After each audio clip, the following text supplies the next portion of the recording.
Couch Rider, Raven Report. Let's go. Ravens, Ravens, Ravens, Couch Rider. Ravens, Ravens, Ravens, we gon' ride out. Ravens, Ravens, Ravens, Couch Rider.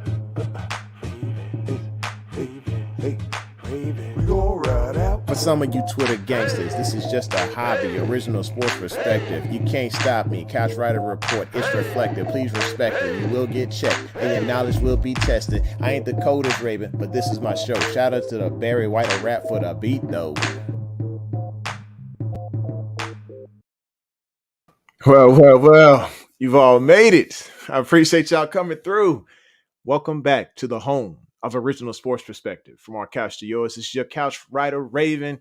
Just saying, hey, look, this is like, show number 2, maybe 3. It feels so good to be back. Even if Cam Rue's out there doing his own thing right now, you know, he got movies and stuff to make, rap videos, all that. It's all love. We'll see him soon.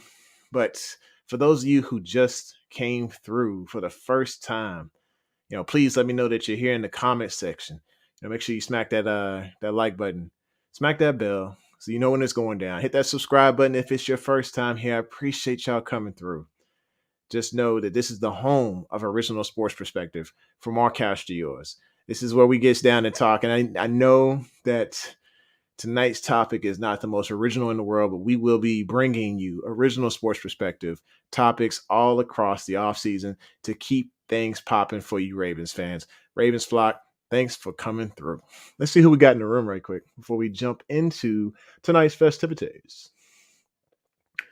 We have someone who is just, actually not just, you're important, a Facebook user just says hi. Okay, cool. Got Nathan Hardister. Yo, what's going on? Got people from my past popping up out of nowhere. And then, of course, Brooke is on time. Look, if you are here in the room, go ahead and leave a comment. Say what's happening. All right, here we go. So like I said, we are here. We ready to rock. And we start things off here with what I like to call, well, first, you know, we'll go ahead and put this up down here so you know what to do. You know, like I said, subscribe, like, hit that bell so you know when it's going down. And then shout out to each of you, because here we are, we're in the 1160s now. I think we're at 1168. So appreciate y'all and your commitment to Couch Rider, to be a Couch Rider on the couch with me. Let's move forward into our motivational moments. Today's motivational moments will be on pause because I think we got a comment here from Brooke. She says, the high was from me. I got off Facebook. I was being weird. So it's only you in the room that's commented. You and Nathan so far have been the one that's commented. Oh, here he is. Here's a question. Anytime you want to share the flock, you can. Or share in the flock, you can. I appreciate you, man. Hey, if you want to copy that link and just share it yourself right now, get a couple people in the room, much appreciated, man. All right, so we're going to keep the party going for our motivational moments. And today's motivational moment made me think, you know, like, you can see right now in the room, we got about 5 people, but those are 5 awesome people. And so sometimes you got to start a little small. So it says, it does not matter how slowly you go, as long as you don't stop. So you have to just look at life and take it one step at a time. You know, and it doesn't matter how fast or slow you take those steps, as long as you keep stepping in the right direction, things will build. No matter how slow things appear right now, if you keep taking that step, one step in front of another, things are going to go right. When I got deployed, I wasn't expecting to be able to get in decent shape. And I came back and I was very proud of the goals that I set and the milestones I met. But it was because I was just going one day at a time to the gym. Some days I didn't feel like going, but the days that I got up, I knew that I got 1% better. In your life, I know that you can get 1% better if you just continue to rock the way you rock. You know, continue to strive towards that goal. Here, when it comes to Couch Rider Raven, I didn't think I'd ever get to 1,000 subscribers. You know, back in March of, I think it was last year, you know, we weren't at 1,000 subscribers, but it was because we kept pushing, we kept driving, that we got where we needed to be. So I say thank you all for coming through to the Couch Rider Raven or Couch Rider Report. All right, down to business. That is your motivational moment for today. So the question is, folks, are we ready? Are we ready for tomorrow? Do we really have it in us to face what's ahead? Are you ready to go with a life without Lamar Jackson, possibly? And I'm saying that because this is a reality. This is something that could possibly happen. You know, things are quiet right now. Lamar, according to reports from from everybody except from Lamar's camp, there are reports of Eric DeCosta going down to Miami to discuss a deal with Lamar and came back unsuccessful. Now, of course, we don't know if those talks are still going on. I did see in an interview, it was like an exclusive interview on Twitter with Ozzie Newsome, and somebody had a exclusive one. I can't remember who it was, but they were saying all the way up until the 3:30 deadline tomorrow, the talks will be going down significantly. With Lamar, they're going to put every bit of energy they can into that particular deal and make sure these things happen. But of course, we need to take a look at reality. Like, hey, you know, we will plan. Plan for the worst. You know, expect the best, but plan for the worst. In the Ravens Nation, we need to sit here and look at scenarios to where, hey, there may be a scary nightmare scenario of Baker Mayfield coming to the Baltimore Ravens and being that little placeholder. There may be a situation where AR-15 Richardson, who had a combine weekend out of this world, coming to the Ravens. We may have situations where we may be considering bringing in Aaron Rodgers, and to be a Baltimore Raven, which I don't know why I even said that. Like, it just didn't feel right coming out of the mouth. You feel me? Pause. But I'm just saying, these are scenarios that we may have to deal with, and it may be tough to stomach these things. Let's pay some bills. We're gonna pause for a second, see who's in the room, because we got a couple more people here. So here we go. Jose, what's good, man? How's it going, bro? I appreciate you, man, coming through. Thanks for staying loyal. Brooke says, nope, she's ready. She's going to be pissed off for the next 5 years. Yes, it is going to be heartbreaking if we happen to deal with a trade scenario or any of these scenarios that Eric DeCosta is talking about. So, like, what are these scenarios that he's talking about? You know, it's just like, oh my gosh, like, what in what world did we think we'd be sitting here thinking about Lamar Jackson ever leaving Baltimore? And then Eric DeCosta says there's about 6 to 7 different scenarios that he can think of that they're going to go with come tomorrow should things get a little rocky. And I think I've got all of the scenarios figured out. All 7 different scenarios, I have them figured out. We'll talk about those tonight. So that's cool. But before we go, before we get started, let's go ahead and, hey, if you haven't hit it already, go ahead and hit that like button, hit that subscribe, and smack that bell so you know what's going down. Please do so we can keep this party going. Oh, and also my new merch just came in. If you are interested in any type of merch like this, go ahead and just leave a comment. Let me know. We can get hats, we can get hoodies, we can get shirts. And Camru, if he actually is tuning in to the show, we got one on his way. We got one on the way to go see Camru, so he'll be getting a nice shirt, and we'll be sending a couple of others out as well. Keep subscribing, keep liking on it. When we get to 2,000 subscribers, I'll go ahead and send out some hoodies to my most loyal fan base who continue to come in every night. So you know who you are. Appreciate you. As we keep rolling, I'll do a raffle for those hoodies, and then also the loyal ones, like 3 or 4, will be able to get those hoodies sent directly to them. So stay tuned. Thanks for rocking with your boy. Also, leave a comment. Let me know what you think of the hoodies. All right. So Brooks saying, watch us get Carson Wentz. Ugh. Are we really want to go there? That he wasn't even good enough for the Colts. Wasn't good enough for the Colts. And they trashed. Oh, that just hurts my soul. And she says, Cameron's still fired. Yeah, I don't know what's going on, I do know what's going on. He's actually working on something pretty important with his family. So give him a break, bro. Give him a break. He's working on a show with his family. And then Jose says Lamar to Houston, Flowers at second, AR-15 at 12, and Addison Jordan at 22. This is a very interesting scenario. I do like it. Lamar to Houston, he would be their savior. I mean, 100%. And then Flowers at second. I do like Flowers, and I like how Steve Smith Sr., he definitely gave a lot of praise to Flowers. I think it was a little bit overboard. I mean, we know that JSN is probably the better, more generational talent when it comes to wide receiver coming out of this draft, but I do like what Flowers brings to the table. AR-15 is a pretty exceptional talent as well. He blew the combine all the way up, had that plus 40 inch vertical. I mean, dude was killing it. And then you got Addison. I like Jordan Addison at 22. We had Jordan Addison and Flowers. This would definitely be a totally different team. Eric DeCosta did say he wanted to revamp the wide receiver core. This would do it. This would 100% do it. This would revamp this entire team, and it would be at the expense of the guy that we love the most. And I'm not sure if that's what we want to do. All right, so let's see who else is in the room. We got a few other people to say what's up. See, Justin Parnell is here. He said, "My guy, let's go." I appreciate you, my guy.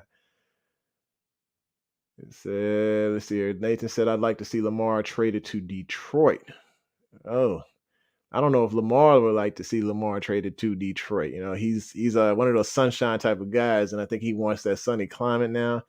So, I mean, they're looking at those scenarios of the South, of Houston, of Atlanta, of Miami. Miami wouldn't even be able to afford them. I'm pretty sure they make it happen. I mean, if New Orleans can find a way to get out of $75 million worth of debt and still manage to sign marquee players, then I'm pretty sure that Miami would find a way to get out of, like, I think it's negative 16 or something like that. They would find a way. Let's see. Flowers is Heel 2.0. 2.0. That is a very, very, very high statement right there. I think he's good, but I didn't think he was a Tyreek Hill 2.0, bro. Maybe I gotta go look back at some more tape. I just thought that he was solid, but I didn't think he was 2.0 Tyreek Hill. Like, that's monster, man. That's a heck of a statement right there. Is anybody else making that comparison? Anybody else see that comparison? Said Justin is saying Jordan Addison, JSN, Zay, or QJ. I think when it comes to my guy, the guy that I would, honestly, I'm stuck between Flowers and I'm stuck between JSN. I never really been a fan of USC products, but this Jordan Addison guy does look pretty solid. I wish he had a little bit more size on him, but I'm definitely a fan of JSN or Zay. I just want anyone of those receivers that could, and I know y'all want to hear this, I need them to mimic the role that Hollywood Brown had when he was in Baltimore.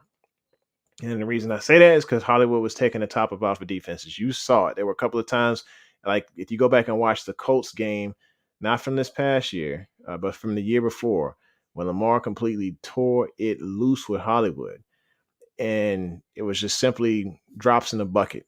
When he was dotting all over the field with him, when he was able to take the shots over the top, you saw Hollywood in his game. You saw Hollywood in his bag. And that's what kind of production we're looking for from one of these new guys here out of Jordan Addison, JSN, or Zay.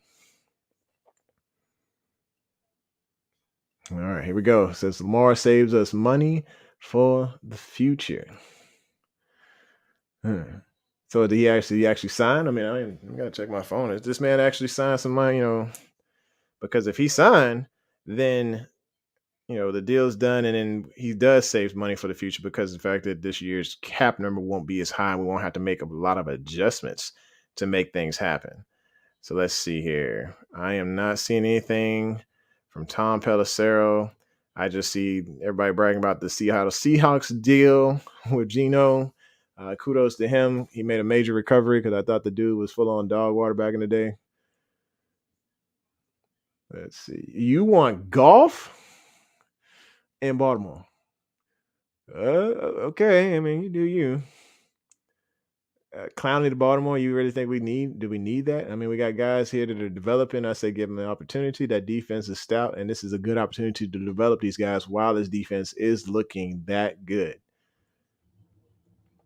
So we'll go take a look at some film and see if he's actually like Hill. Like I said, I got to see it a little bit more. I thought he was a nice burner, but I didn't see the talent like Hills. But we'll see. Any of the wide receivers that you guys saw at the top of the charts that performed well this weekend that you want to see? Because I actually asked the Nebraska Cornhusker guy about not Trey, yeah, Trey Palmer. He was at work today. Of course, we are in Nebraska. If anybody didn't know, I am a Baltimore Ravens fan. Family is from Maryland. I'm from Louisiana. There's a long story behind it. I'll explain that later on. But I am stationed in the United States military in the Air Force, but I'm stationed in Offutt, Nebraska. So, of course, seeing Trey Palmer pop up at the top of the charts, one of the top wide receiver 40 times, I had to go ask the question. And from a Cornhusker fan who is just livid about he's livid about the record of the Cornhuskers, how bad they are. The coach, he couldn't stand Frost, but he heard about Trey Palmer, and I said, "Yo, what do you think about Trey Palmer?" He said, "I don't." Interesting. So he gave me his review on him. He said he's not impressed. He saw receivers that were better out there, and he was shocked that Palmer was at the top of the charts in the 40 time because Palmer is a possession guy, not necessarily the burner. I was like, wow. Okay, that's a bold declaration about this guy. So he gave full analysis on him, and I'll learn more about it as the week goes because he loves to talk Cornhuskers. All right, let's play some bills. See what did y'all got to say. Said Clowney stays injured. Yes, I agree. So we signed Clowney to this multi-million-dollar deal. He comes out for 3 games, and then he's hurt the rest of the time. No, thank you. Please move on. All right.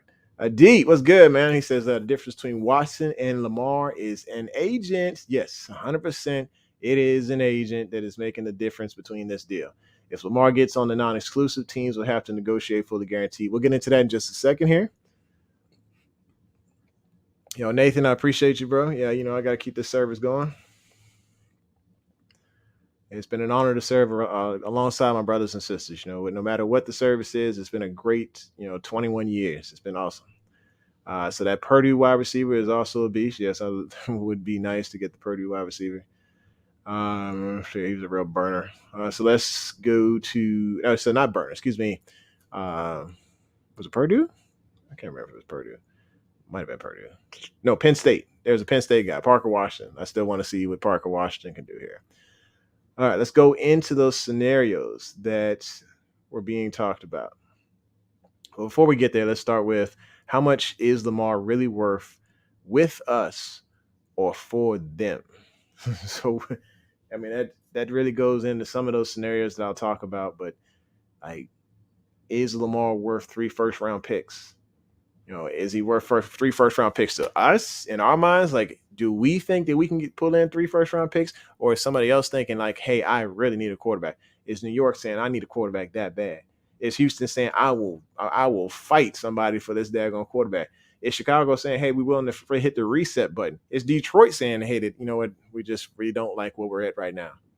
There's probably about 10 different teams who need a quarterback. And as soon as Lamar hits free agency or hits his former free agency with the non-exclusive tag, if that is the option, things could get a little crazy, and people may pony up. Of course, they're going to pony up the money for the 2 first-round picks if he's on a non-exclusive. But if we decide to go in a different direction, would he be worth that? And of course, let's just talk money-wise.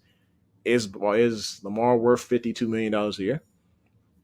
I mean, this is a guy who hasn't thrown above 3,500 yards in his career in a season. Just saying. Yes, a lot of it had to do with the scheme, but also, big players make big time plays, baby. You got to make some of those things happen. I did see a lot of inaccurate throws even today on the Lamar Showcase on NFL Network. Just saying, calling it like it is. But there were also a lot of electric highlight reels plays as well. Let's see.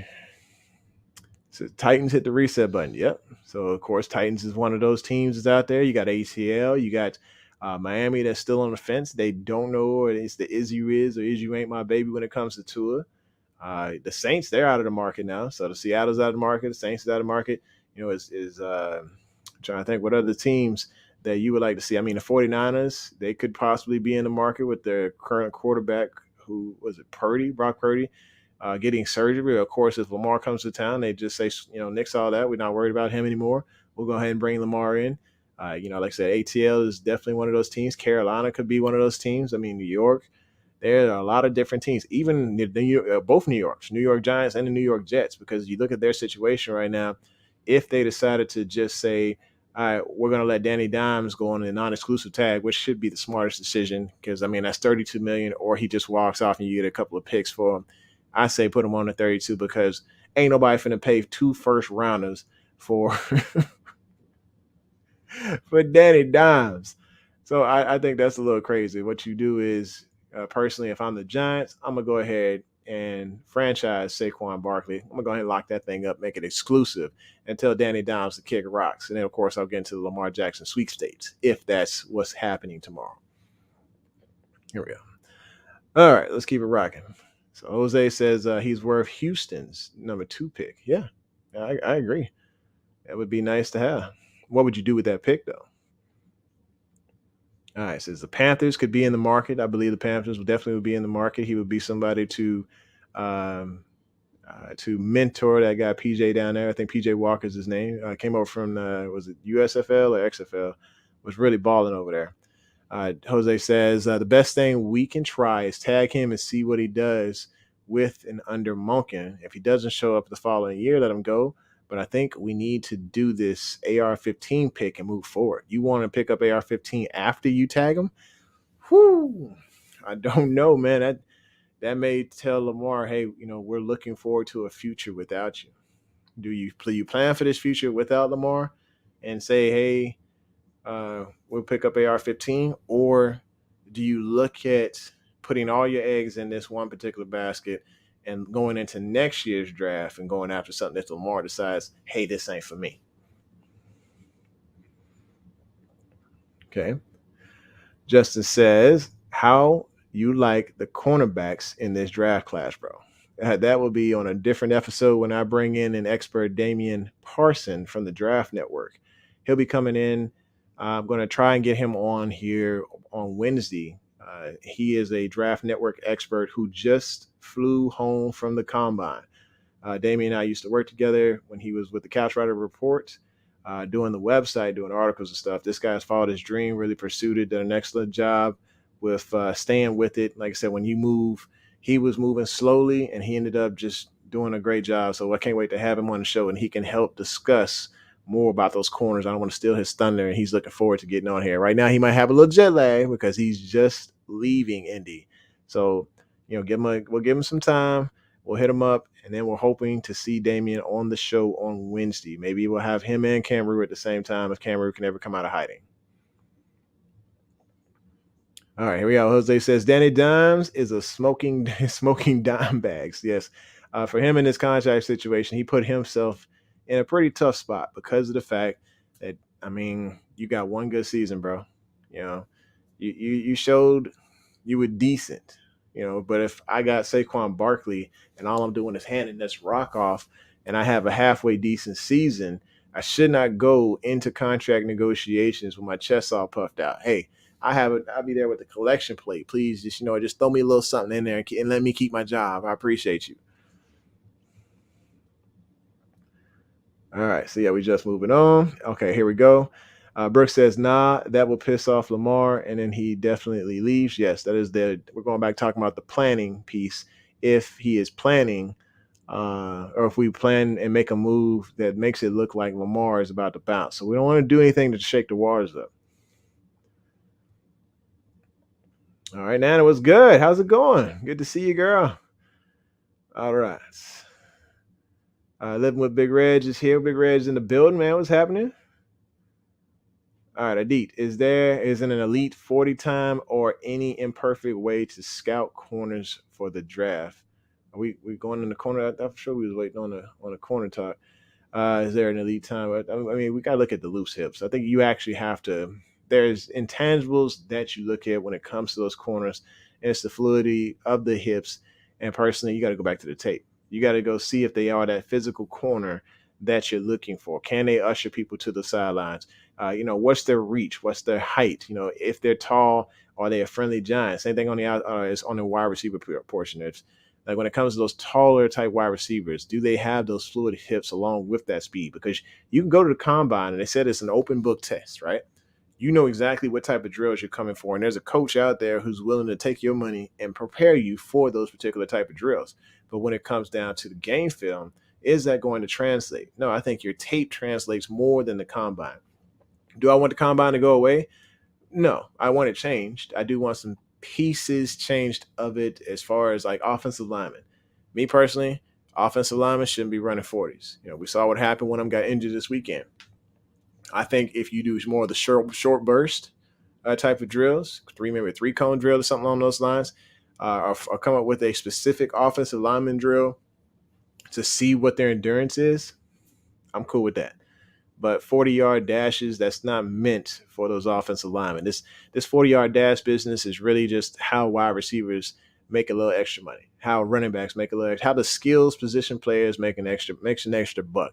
Honestly, if you ain't a mobile type quarterback, I don't really care about what how fast you are. So let's see. Let's keep a party going.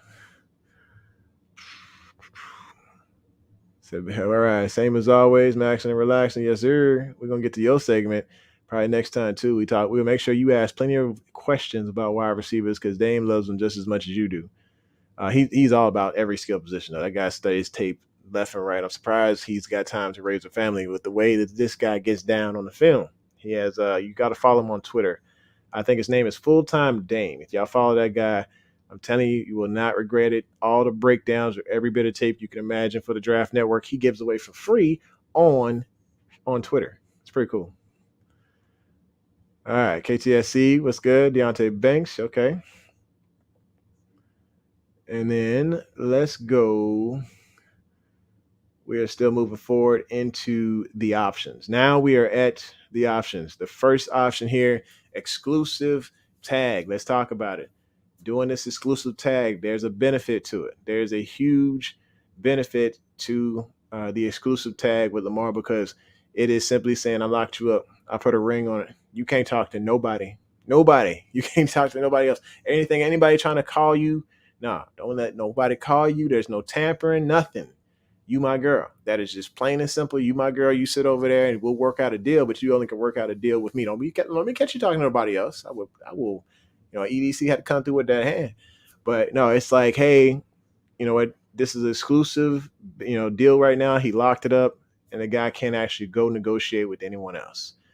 That is going to cost the Ravens. It's going to cost about $45 million in order to have that deal go down.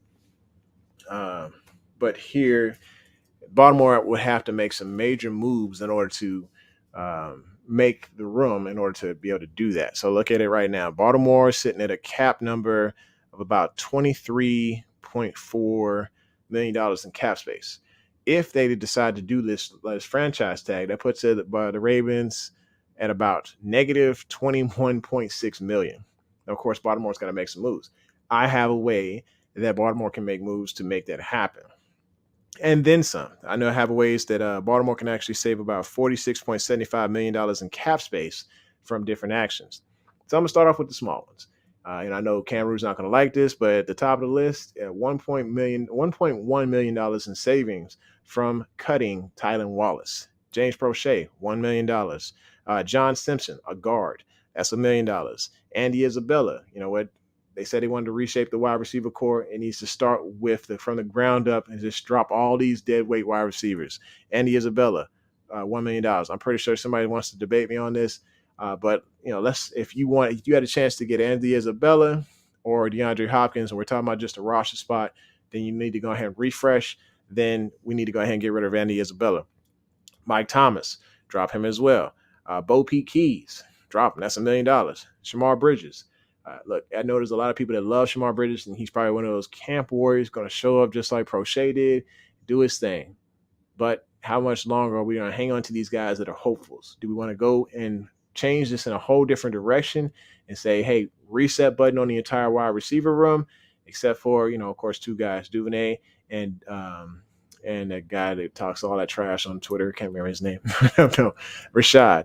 Rockmaster Rashad. You want to change everybody except for those two and bring in some big prime beef receiver, or the one of those first round burners. That'd be great. So anyway, all those right there, those moves right there would save $6.75 million against the cap.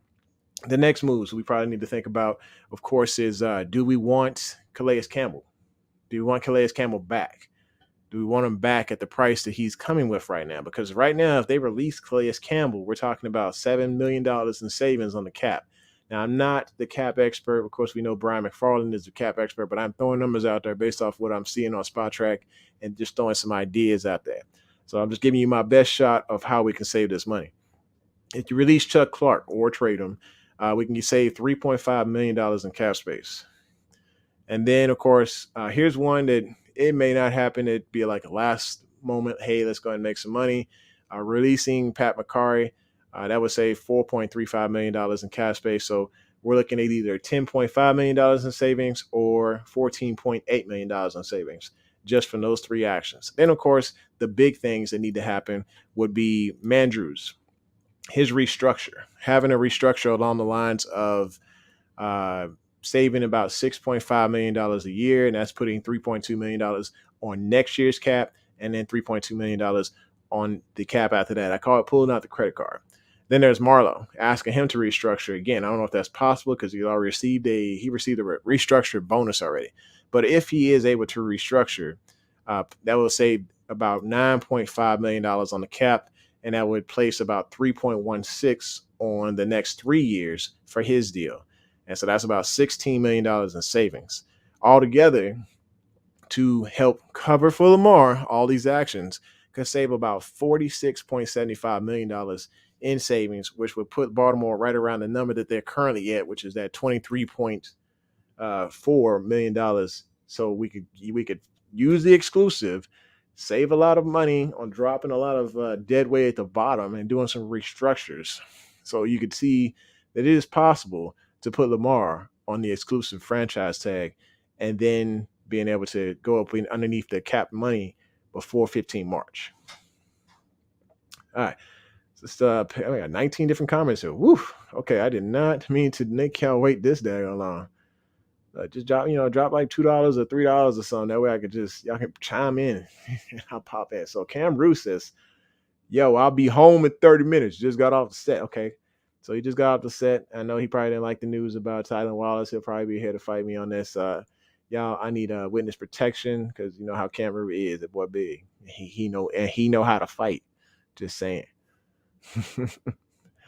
All right. So people are just saying hi to each other. That's cool. What else you got?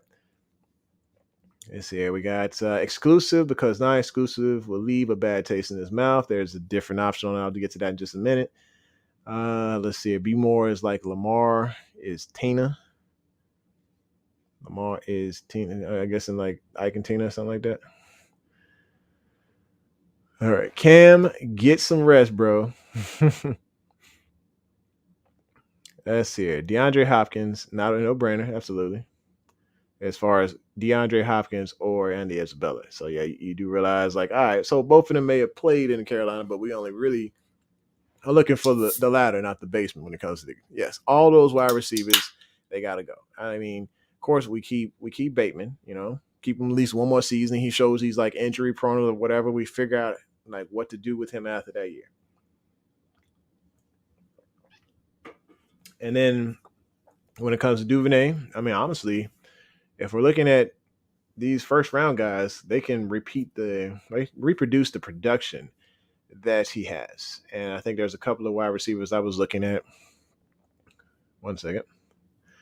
When it came to that type of production that Duvernay was with.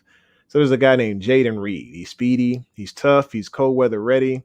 He likes to climb the ladder a lot. He's smooth, but he can burn. He's elusive. He can track the deep ball. I mean, he works his way back to the ball, and his QB wasn't that accurate, but I mean, he was still able to go back to the ball and make those contested catches.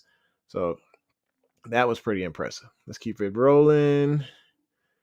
Brooks says, I forgot some of these dudes were on the team. Yeah. Only lock should be Bateman and Duve, I keep D-Rob and Bateman. Okay. Yeah, if we can get D-Rob here, that'd be great. But we don't have a second round pick, and Arizona's looking for a second round pick. Interesting how that's gonna pan out. I'm pretty sure there's gonna be some snowballing of picks, and maybe we'd have 3 picks on the whole year. Or I don't know. You know how Eric DeCosta is. He and Ozzy, they get together and they work things out as far as those picks go. It was cool to see Ozzy at the combine.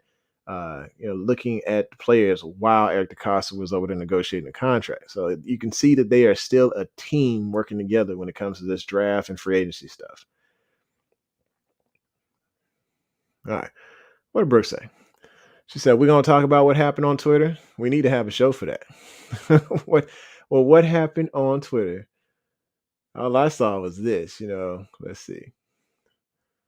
I just seen, Eric DeCosta offer Lamar a deal, and that this might have happened. He might have offered a deal, and Lamar was looked at him like, nah, bro. He's rolling that window up like, hey, you better come with it. All right. As far as what happened on Twitter, Brooke, please enlighten us as to what happened on Twitter. Oh, hey, what's going on? We got celebs in the building. Engraven is here, y'all. Y'all say what's up. Oh, we'll just pause out for this one moment to say, hey, Engraven, we love you, man.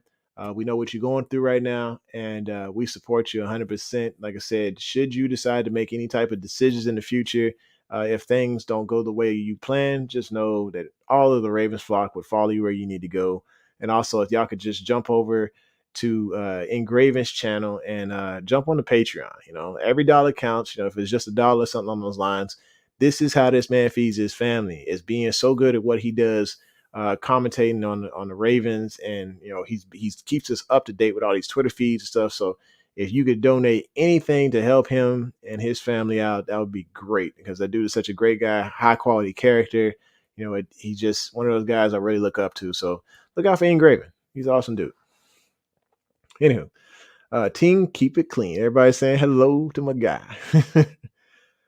All right. So Jose is saying this is why we need to get Houston's picks so we can draft those 2 wide receivers. So if Bateman is injury prone, then we have our 2 wide receivers from the draft. Okay. I mean, I see it, man. Take as many swings as you can possibly swing, or take as many swings as you can in order to get it right. Right. I think you miss 100% of the shots you don't take. Right. Let's keep going. Yeah, okay. So he's talking about the GOAT Engraven. Absolutely. All right. She says, what about Bait and Pat? Oh, you talking about what Bateman and past Ravens have said. So let me tell you about Bateman. Bateman he thought that Eric DeCosta was taking a shot at him. Eric DeCosta was taking a shot about the wide receivers being a problem in general because people were continuing to ask about it. This was not a shot at Bateman's skill set. This wasn't a shot at Bateman being injured or anything. He was just saying, I'm having a conversation about wide receivers because of the fact that y'all as the media still see it as a problem.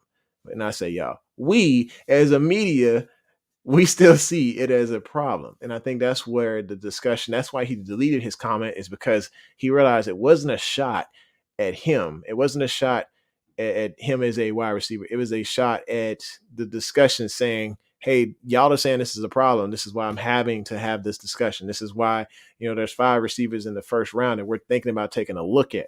And that's an honest discussion. But anybody who takes pride in their job will feel threatened.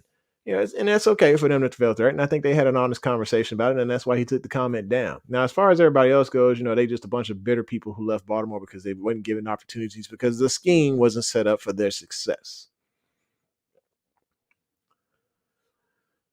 All right. Oh yeah, man. Appreciate you, man. Look, you the one who helped give me like probably a quarter of my subs, man. It's just from putting me on that one show. Yeah, I said, what's going on, Robert? How you doing, man? I appreciate you coming through. And shout out to all the couch riders. Yes. Absolutely, man.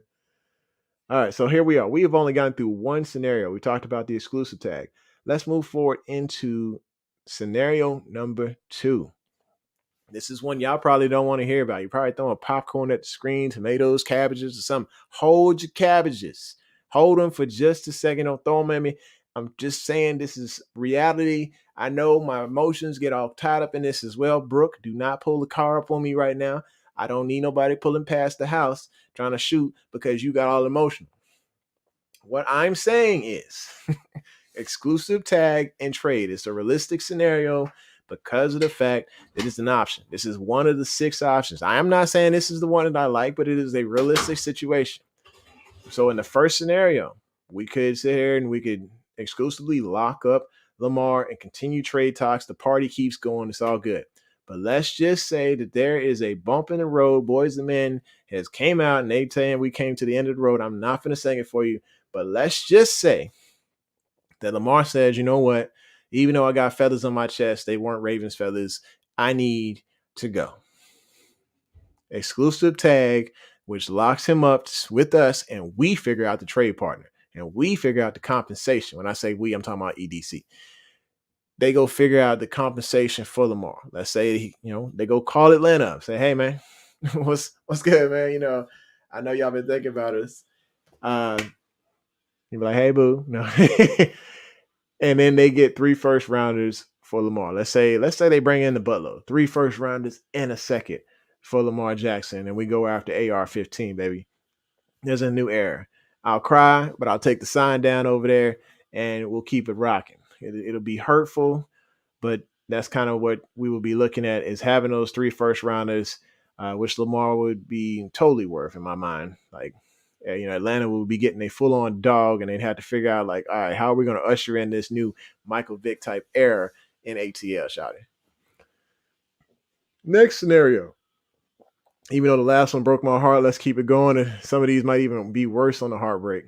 Actually, before we even get to that, let's pay some bills. Let's go back through and see what is happening here. So Ingray was just saying what's up to the flock.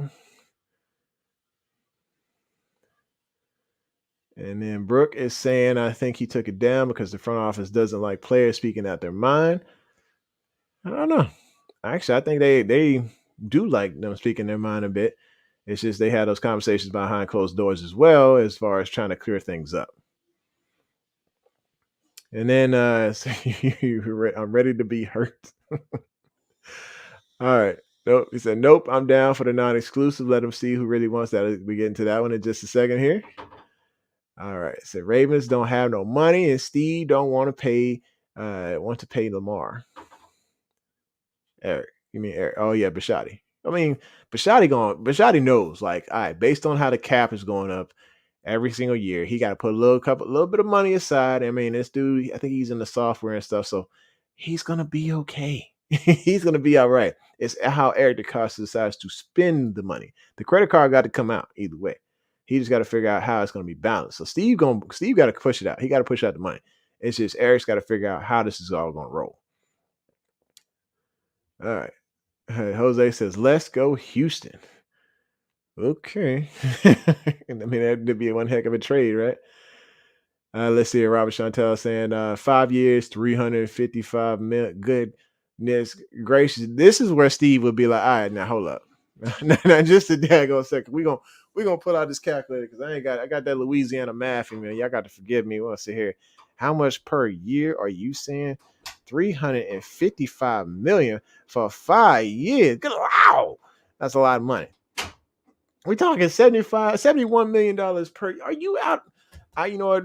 I'm not going to even tell the fans like that. Like, I appreciate your input, Robert. This was. I'm hurting in them pockets like that, man. I'm thinking about the organization and how much you're gonna put us in a hole per year. That's insane. All right, so I appreciate it. Let's see. Anana says, so even had Ozzy running his mouth today. Yeah, because it was just such a huge issue around the league right now. I mean, when you got your own like showcase going on NFL Network because you ain't signed a deal. You got every reporter, every beat writer in the world sitting here imagining what it would be like, what type of deal is going to happen. Guys, sorry, I got a little plumbing issue going on here. Good times. All right. So anyway, yeah, Adit saying EDC didn't even as far as Bates or even as far with Bates comment. Orioles GM Mike Elias said before last season that they had replacements for pitchers that debuted recently with MLB written. You going deep, boy. You going deep. All right, so here we go. Keep that same. Okay, KTSC saying I'm chilling, bro, waiting for tomorrow, just like everybody else. So they about to start a rebuild. Big Reg is saying.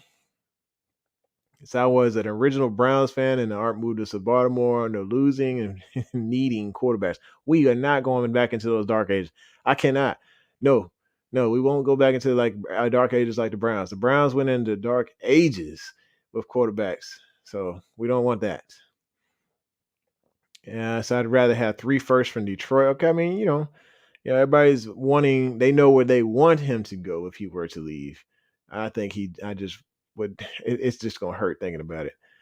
Said that's not even happening. Houston, we have a problem. 5 years, 250 mil, 10 guaranteed. Is this a guess or is this actually going down right now? Because I think I ain't seen nothing yet. My Twitter has not blown up because I'm pretty sure I got all my notifications on, and this thing would have completely went to the roof. Yeah, has not happened yet.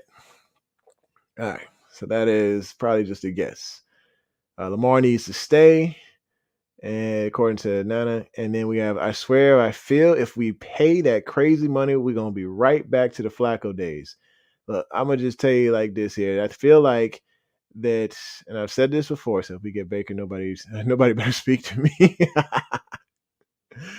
All right, so we're still sticking on the situation where the exclusive tag and trade is an option.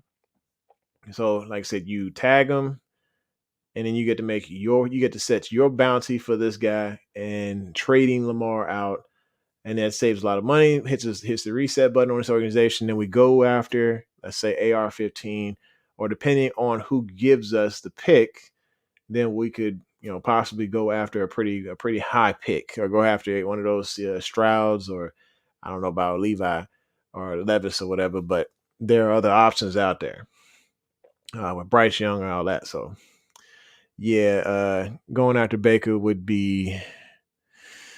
I mean, we wanted him back in 18, so who knows? All right, so that's not Jose for LBHT saying that. I hope not anyway. Okay. Who said what? Jose Diaz. Oh, no. I don't think that's the same one.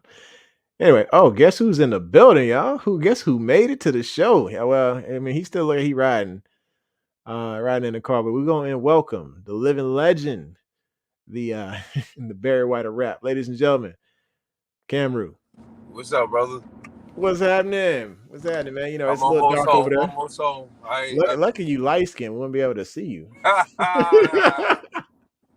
Well, this man been coming with the jokes these past couple weeks.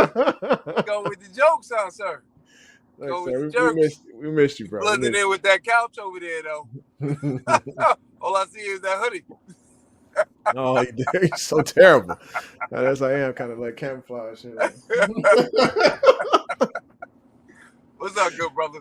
Oh man, I'm chilling, man. So we're just going over the different scenarios here. I think we have exhausted Avenue 2. You have any thoughts on the exclusive tag and trade scenarios?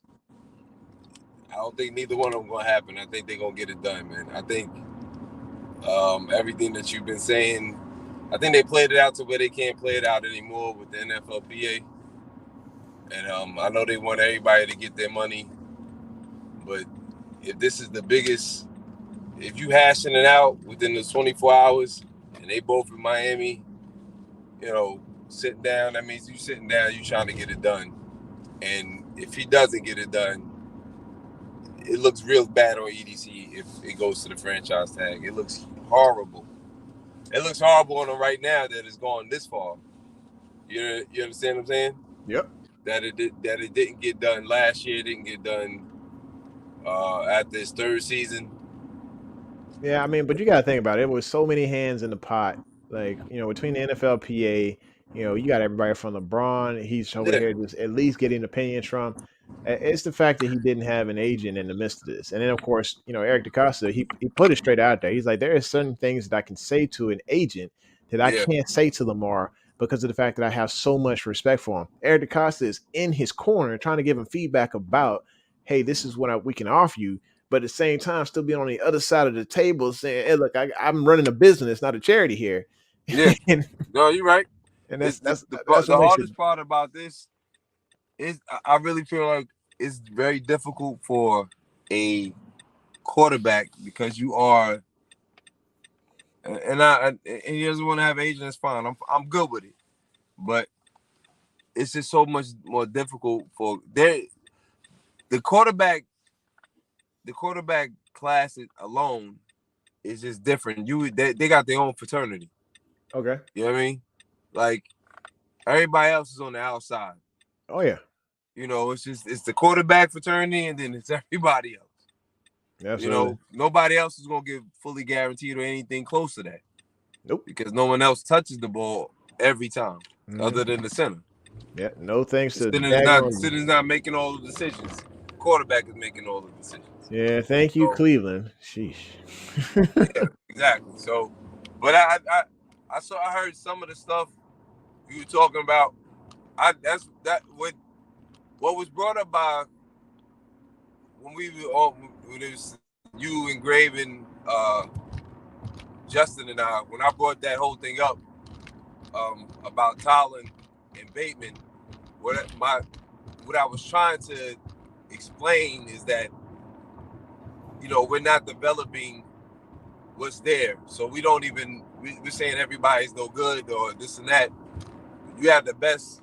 You brought in one of the best, if not the best, wide receiver guru who's still on he's still under contract as him and Bruce Irvin were both there Right. at the combine looking at the receivers and the quarterback. So I don't know what role of the offense they're gonna play, but they definitely are in that, they're definitely there. But you bring them in, and what Bateman said is exactly what I was talking about as far as like they're not being used properly. They're not being used the proper way. Right. In their strengths, and that's exactly what I'm talking about. That's exactly what I'm saying. Like everyone's quick to say everybody's trash, but what are we doing? Because we gonna revamp the room. We all agree that the room's gonna be revamped, right? But Yep. we can't cut everybody out of there and bring in everybody else. That's not gonna possible. That's not possible. You can revamp it slowly. Like you need to bring in a big name receiver, and I don't think it's going to be through trade. Even though everybody's saying either Hopkins or Michael Evans, I don't, because we don't have enough trade value. We only have 5 picks. I really think that if they get this deal done with, well, I'm gonna say when they get this deal done with Lamar, I really think that the biggest reason that Monken said what he said is because he wants OBJ there. And it's a big possibility to get him because that was one of his best seasons when he was in when he was with Cleveland that year under Monken.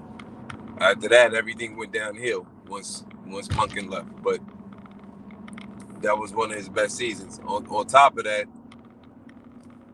we just we know we're gonna draft. I wouldn't be surprised if we don't get a receiver first in the first round.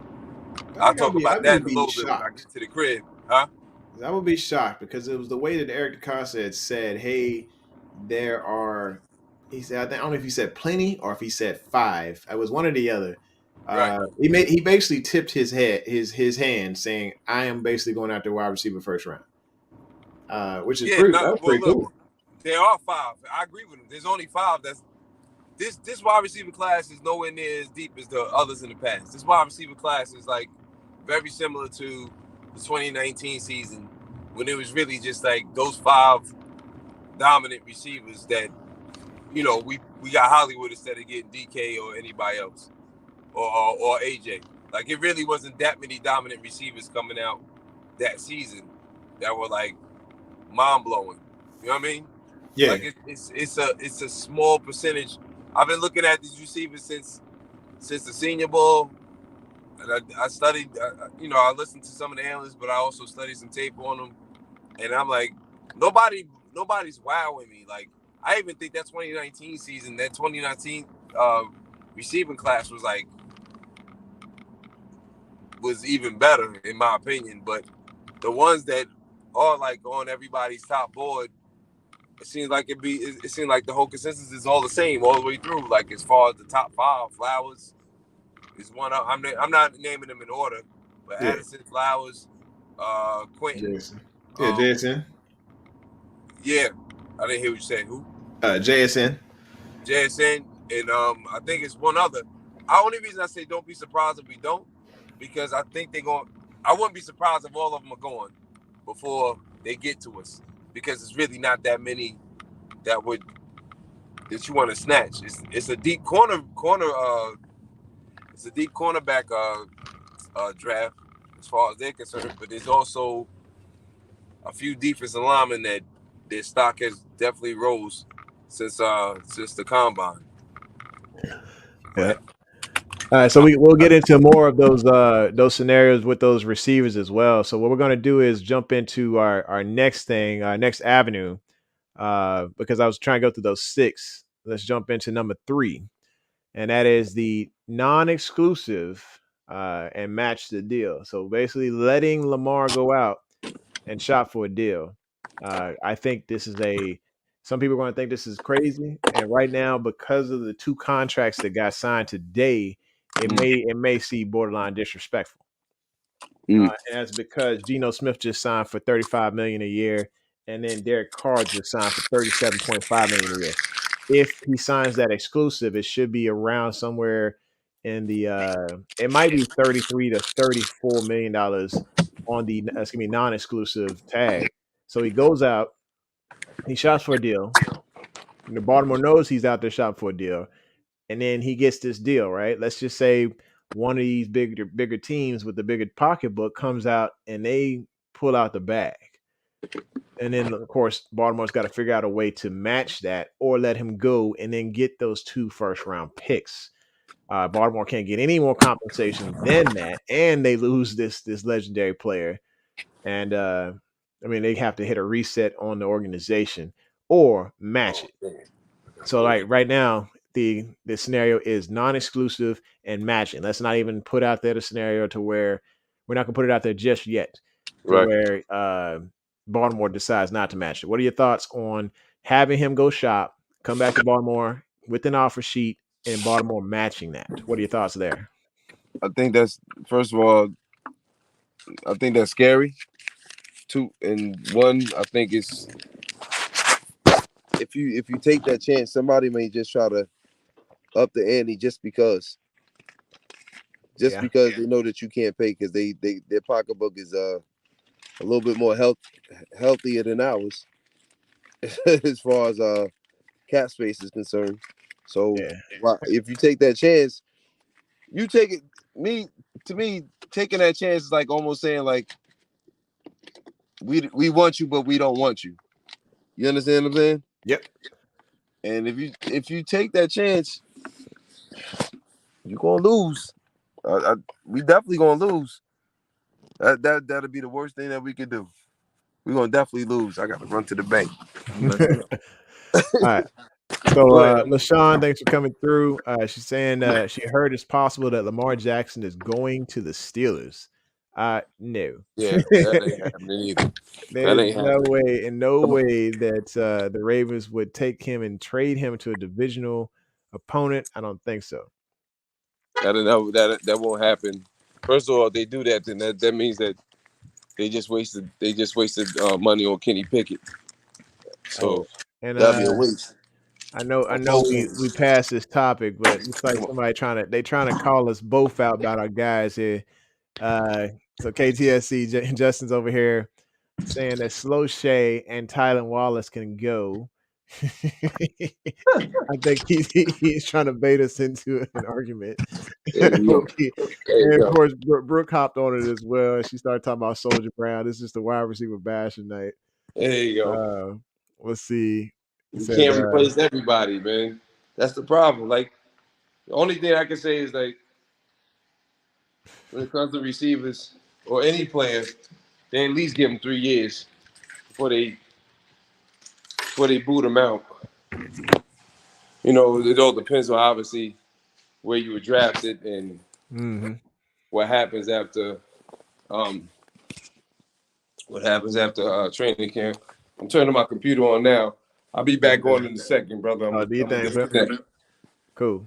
All right, so we're still going through these scenarios here with avenue number 3, the non-exclusive and match. Like I said, have them go date around, have those 5, 6 heads or whatever, whoever is offering contracts. It's just easier because Eric DeCosta gets to sit back like this and say, hey man, you know what, no matter what, you still come back to the Ravens, but they gonna go work out the deal because obviously you couldn't work out a deal with me. I think it's a smart scenario as far as GM wise, but it's a risky one because he may say you don't love me enough. You didn't love me enough to sign me. This is hurtful. And I'm gonna go get an offer, and I'm probably gonna collude with them to get as much money as possible, guaranteed, maybe a fully guaranteed deal that is just outrageous. And then Baltimore's hand may be turned. But personally, I think that no organization is going to deliberately flip their cap all the way upside down for Lamar in the way that would be it would be unreasonable to work with. So I think whatever deal that is put out there, I think the Ravens would be able to find a way to match it. If I can sit here in just a couple of minutes find $46.75 million in cap space through some finagling, I know Baltimore can find some ways to make some things happen as well. Let's see. Nana says Lamar deserves to get paid, not have fans turn their backs on him. Yeah, I mean, people gonna be frustrated. They're emotional about this. Everybody deserves to be emotional. Lamar he captured the hearts and minds of the Baltimore Ravens for the last 5 years. I mean, it has been amazing watching and playing with the quarterback on Madden that I didn't have to go after Troy Smith, had to go after Tyrod Taylor. I had a starter sitting at the top of the depth chart. It was a beautiful thing. The Joe Flacco era was gone, and I just loved it because we didn't have a guy who just tossed it down to the 30-yard line and took 3 sacks and then had the greatest kicker come out there and do his thing. The guy is like right above my head. That guy right there. Yeah, Justin Tucker right there. It was great not having that guy, a guy who, basically came out there and was electrifying, who was exciting to watch on primetime television. It was great. And so of course we got emotionally bought in. We love this guy and we don't want him to go. We don't want him to leave. And so of course, when he's trying to handle the business side of it, we're getting really emotional about it because of the fact that we know what we want. And maybe what we want isn't the same thing that he wants, or it may not be the same thing that he wants. And we just got to prepare for that particular portion. So let's see. So Brooks says, so do you think, who do you think is at fault, the Ravens or Lamar? I'm going to be clear about this. I think the NFLPA is at fault. So when it comes to the Ravens, when it comes to the NFLPA, when it comes to Eric DeCosta, yes, there's money that's been usually being discussed. And if you take a look at the deals that the Saints discussed today, you take a look at the deal that the Seahawks discussed today, it was able to get done. But when you got the NFLPA using you as your poster child for guaranteed money for the entire league because you want to turn it into the NBA instead of having it be the NFL, and you're tying an entire organization up in the love between one player and the city on that, hopefully trying to tie the Ravens' hands, then yes, it's going to be the NFLPA's fault. That's personally me. Y'all can say, okay, what he deserves and all this. One, he doesn't have an agent. So that is part of the problem. I'm not saying that's the whole problem because I think people can still get deals done, but not the largest deal in NFL history is what it's going to be. And two, you shouldn't have the NFLPA in your business. There's been many times where the NFLPA and the players themselves were split. And here he is. He's about to split the Ravens organization from their top quarterback, or they're about to split this organization from their top quarterback because they're trying to change the face of the NFL as we know it with his contract. That's not fair to him. That's not fair to the Ravens organization that they get to they're the ones to get guinea pigged into a deal or into a situation like this. All right. Says, hey fans, I'm sorry I sound insensitive, but this is a sport and a business. Nothing personal, but business is business. Yeah, it sucks though, man. The emotions gonna get caught up in this. I don't care if it is. Like, look, like you telling me if you lost like $300 like right now out of your wallet, couldn't find it nowhere, you wouldn't be emotional. It's business. I know that's money right there, right? But it still sparks emotion. It's something that emotion is tied to the business side of it. Sometimes it hurts, man. All right. So what are you saying? Justin saying Steve and EDC. He's saying it's just their fault. So that's the thing. We got to look at it from both sides. We got to have that objective perspective. Try to look at it not just from one sided view. I mean, from what I'm seeing, and I'm gonna just be straight up with you. There are certain people who look at things from an organizational perspective, trying to protect that organization, and then there's other people who look at it from the player's perspective, trying to protect the player. I don't think either side is wrong. I just think we got to look at it from, all right, yes, this guy deserves a certain number of the organization's money, but also we got to look at it like contingencies need to come into place. Let's just say Lamar's production just goes down to the trash can in the next couple of years. Should you still have to pay that guaranteed money on someone when they're not performing up to a standard? And then at the same time, I mean, there is a benefit to the opt out clause. Let's just say the entire organization starts to tank in the next couple of years. Lamar's production is still high, but for some reason, the scheme sucks. The John Harbaugh sucks. The Eric DeCosta and Ozzie Newsome can't seem to get what needs to be in the building. And Lamar's like, all right, look, this ship is going down. I'm not going with it. There should be an opt out option for him later on in his contract to be able to go pursue something. So there's got to be some type of medium ground that Lamar can be happy with and that the Ravens organization can be happy with and still be able to build a championship roster is what I'm getting at. And protect themselves. So let's see. Let's move it down. I'm going to go down just a little bit further. Jose says, did y'all see Roquan got $100 million and they didn't get a wide receiver for him? I'm trying to figure out what you're saying there. I said, you comparing apples to oranges. No, I'm comparing apples. I'm comparing apples to oranges, but also trying to let you see that that orange has to be able to think like an apple a little bit to be able to see the other side. I don't know if that makes sense, but you know what I'm getting at. It's that ownership wouldn't pay these guys anything if they could get away with it. No, I mean, yeah, of course, if I wanted to save money, if I'm an owner and y'all tell me people want to play for free, then yeah, I'm gonna go ahead and I mean, you got to think about it. Like you're making perfect sense, Robert. Like if they didn't have to pay anything and they can make millions, if you told me if I didn't have to go to work and I could get paid no matter what, and if I had to make no sacrifices, whatever, for my family, if I didn't have to go get deployed and they paid me tax-free money, then yes, I mean you make perfect sense. But it's a business. It's like you said.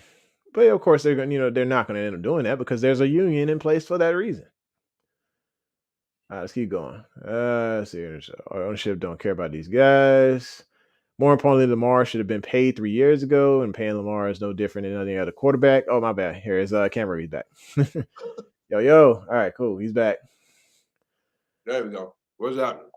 All right, so they're going into we're still on a scenario number. Hang on, number 3, exclusive, non-exclusive, and match. We'll move into number 4 here in just a second, but let me just read these next few comments. NFLPA cares less about Lamar than the owners do about their players. They just want to win on the owners. Both are bad, but at least the owners are honest about it. So I think that's a good way to look at it, I guess. So I think the PA definitely wants to win on the owners, but I think the PA wants the win for the entire league or for the entire all of the players in the Players Association. They want that win because they want to shift this into the NBA. And if they do that, then of course guaranteed contracts come out constantly. It becomes a norm. And that's kind of not what the owners are looking forward to doing. They're not looking to do anything along those sorts because they still want to protect themselves just in case players get injured or production drops. Come here. Oh, I was like, come here. Who come here? Let's see what Brooks says. Says Flacco didn't have a fully guaranteed contract. And Flacco, based on the way that the Ravens were trying to spend at the time, and the way that people saw the cap and trying to stay in the green, it looked like Flacco hurt the cap because he was one of the bigger contracts that came out, and he didn't have a fully guaranteed contract, and he actually went back to the table later on and got more money in, as far as renegotiation. So I mean, he did all right. He got his bag. Justin is really just trying to start something with you, bro. He's just trying to start something. What you say? He said, "Take your butt to bed, bro." He Well, said, I got he home. said, What yeah, do he's like, you want, KT? and Yeah, you on the show since my boy been back. Sucker. Brooke say that you up late and eating, so I don't know why she clowning you about that. I done got home. Like, this man been working hard all day. He got to eat something. I had some salad, full bowl of salad. Now I'm having my meat. That's it. My protein and my salad. That's all I had today. That's all I'm doing. I ain't doing no cereal. Y'all ain't gonna catch no apple pies. None of my good stuff. Let's see what Brooke says here. She says, "I'm a Ravens fan, but I'm pro player. Pay Lamar for being the team since he's been here."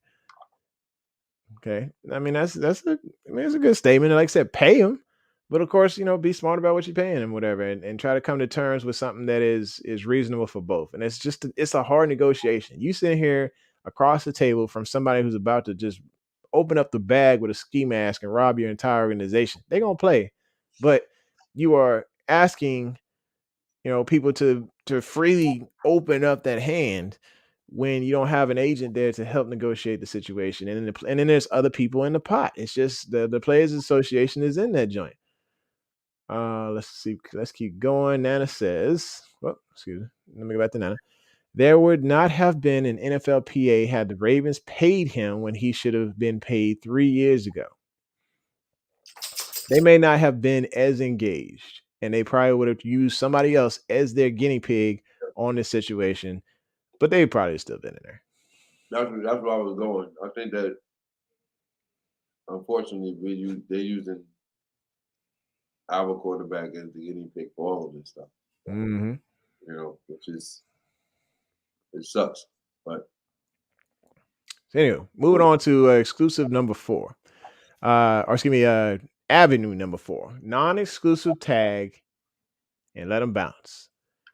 So this is not a situation where I'm choosing. These are the avenues that Eric DaCosta has options. Man, he said he had 6 to 7 different avenues to go down should tomorrow go the way it goes. So the non-exclusive tag and let him bounce. So as far as the non-exclusive tag, let him bounce, simply let him go shot for a deal. When he signs the offer sheet, Baltimore just says, hey, we're not matching. Give us our 2 first rounders. And then he goes to that next team. Baltimore then has to hit the reset button and figure out what quarterback is going to be the quarterback of the future, or just simply a placeholder until next year's draft. Or if we're bringing in one of the many quarterbacks who are going to hit free agency on Sunday. What are your thoughts on this? First of all, Lamar's worth more than 2 first rounds, so they'd be a fool to allow that to happen. Mm-hmm. Any form of fashion. This deal gonna get done, yo. Just have some faith. It's gonna get done. Now, did they mess up? Absolutely. But we all know that they messed up. Heck, they know that they messed up, but nobody can say anything.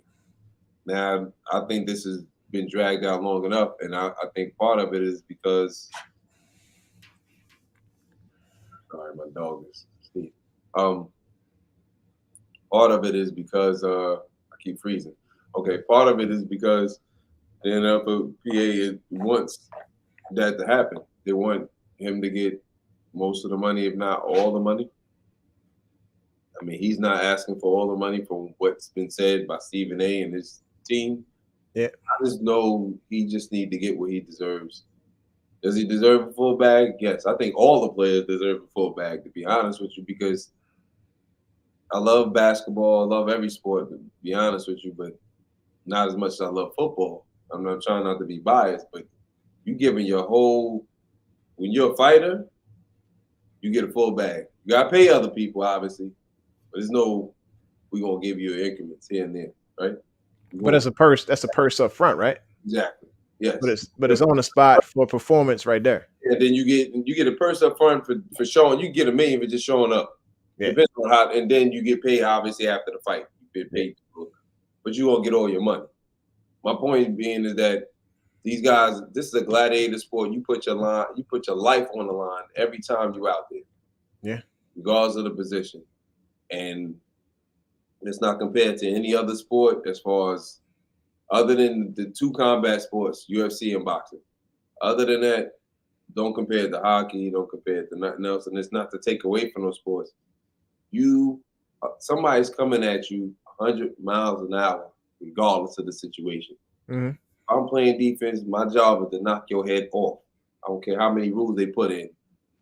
You're gonna get punished.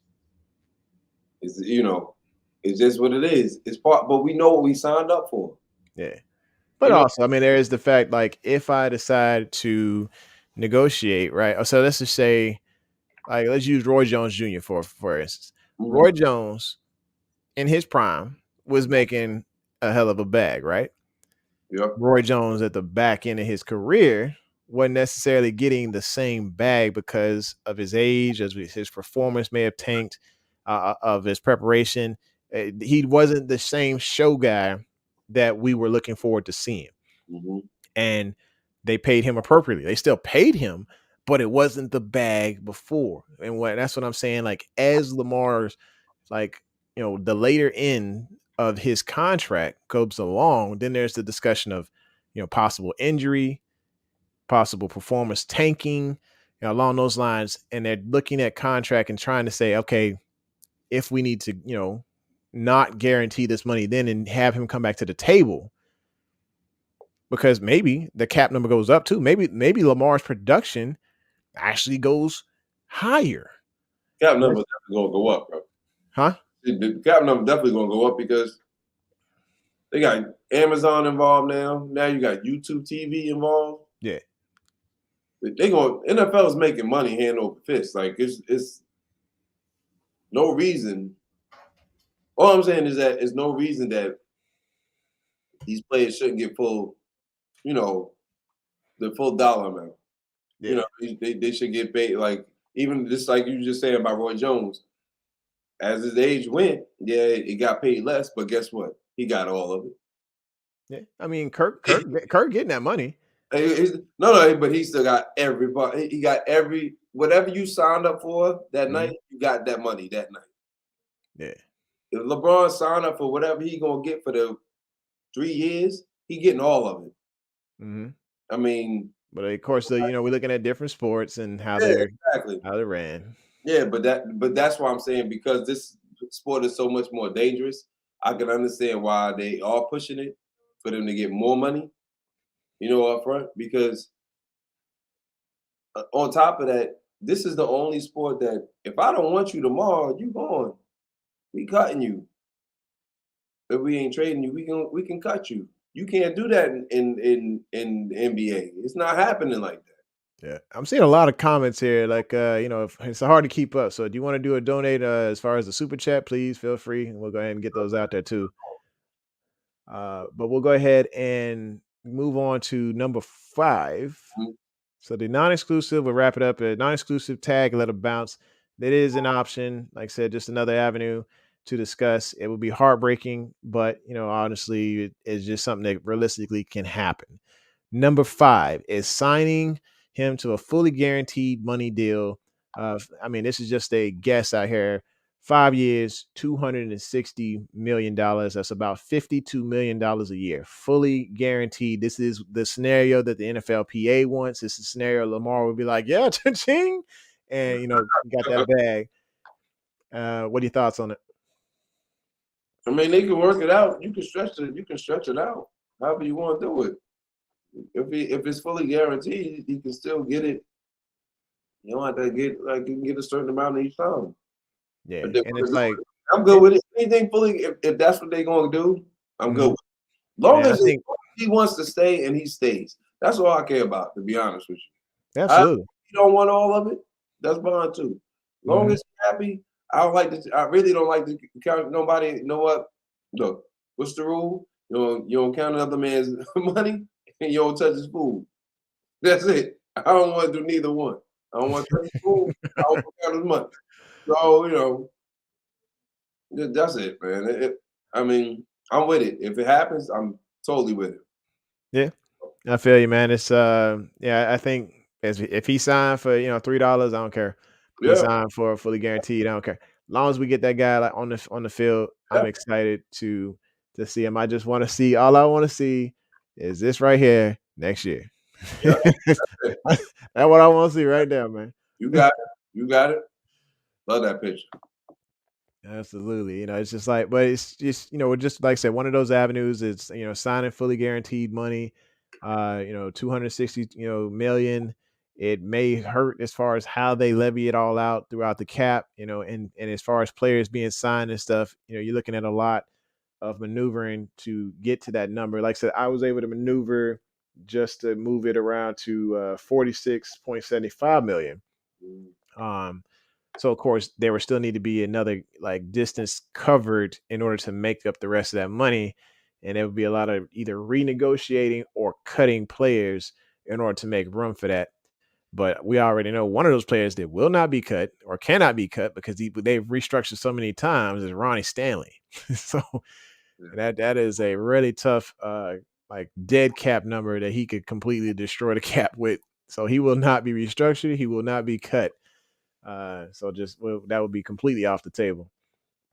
All right. Robert Grace says, just do a Mahomes deal, just with more yearly money, at least 8 years. That's one of those things where it could really hurt the Ravens if they decided to hit a reset button in 5 years, man. I mean, 3 years extra on a contract with cap money that's just sitting there, like they're right now. Look at the Saints. The Saints, they hurting. They hurting because of the fact that dead cap is really like it's biting them in the butt.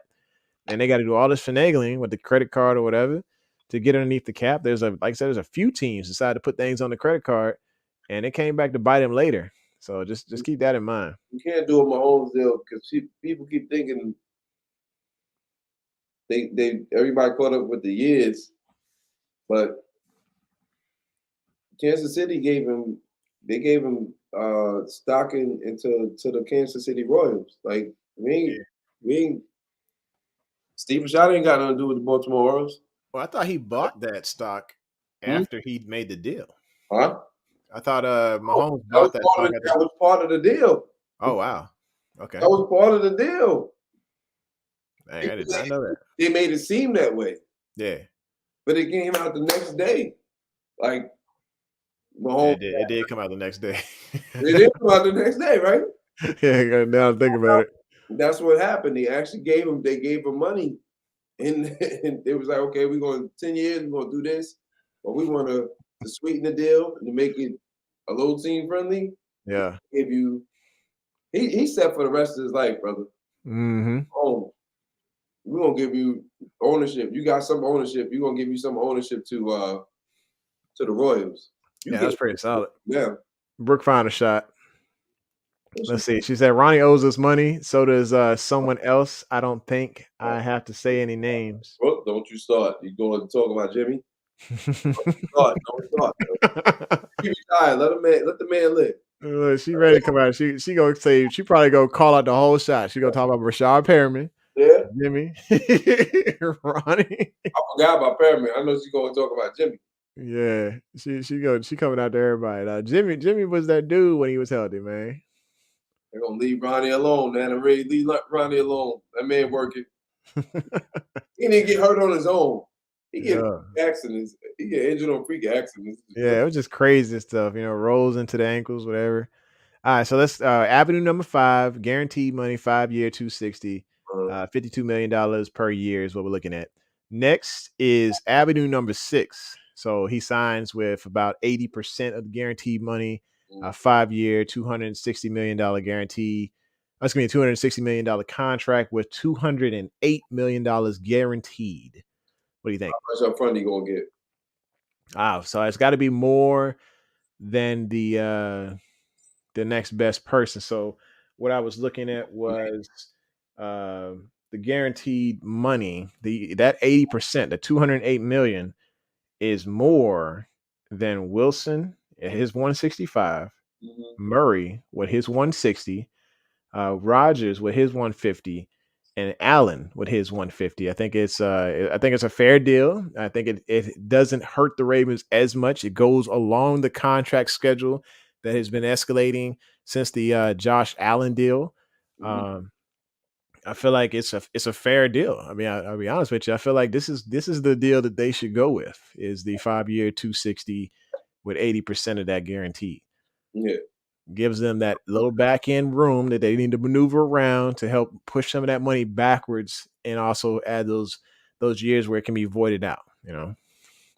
As like I said, when it comes to void years, that just means, hey, we go back to the table, we renegotiate. Plus, the market would have went back up. This only benefits Lamar instead of being locked into this year's price, because yesterday's price is not today's price, and it won't be next year's and the next year's price going forward. So Lamar actually gets an opportunity to re-up on that deal versus having to still stick with the deal that he signed 4 years prior. Let me ask you a question. What's up? I'll wait. You got another one, another avenue after this? After Avenue 6? Yeah.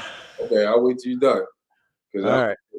Let's read these 3 comments, and then we'll jump into it.